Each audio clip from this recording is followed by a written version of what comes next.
Our team coverage continues tonight as what we're seeing happen in Derby at Rock Regional could be the first of many issues that leads to accessibility problems involving healthcare across Kansas. New research from last month shows 68 hospitals in rural Kansas are currently at risk of closing.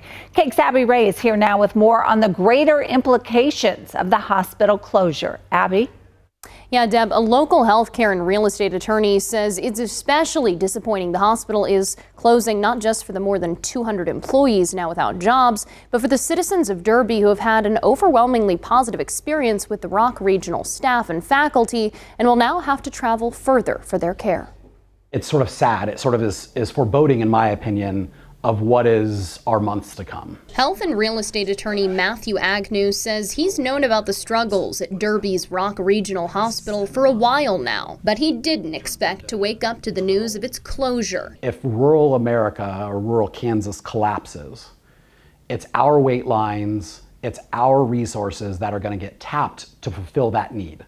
And when that occurs, all of the sort of criticism about single-payer healthcare, long wait lines, inaccessibility to healthcare, all of those things sort of come true. While Derby may not be rural Kansas, he says it's still an example of how struggles in the current healthcare system will eventually impact all Kansans, not just those living in sparsely populated areas. Agnew cites issues like federal funding, the fact that Rock Regional wasn't a full-scale hospital, needing to send its most expensive patients elsewhere for treatment, and thin insurance reimbursements as explanations for its closure. Kansas is literally #1 with the highest percentage of hospitals on the brink of collapse. Agnew has also been speaking with former employees and patients of Rock Regional. Hearing from 2 of their employees that their CEO wasn't showing up to the bankruptcy meeting because he was in Aspen vacationing, that's frustrating. A former nurse at Rock Regional who did not want to be identified sent us a statement, in it detailing what it was like working there for multiple years. She says, the phone calls started to come in about not paying bills. Some of these were as small as our landscaping company for like $50. We witnessed sheriffs coming in to serve papers to repo equipment in the hospital for not paying on our leases. When companies would call and we forwarded the phone calls to administration, they would ignore the phone calls.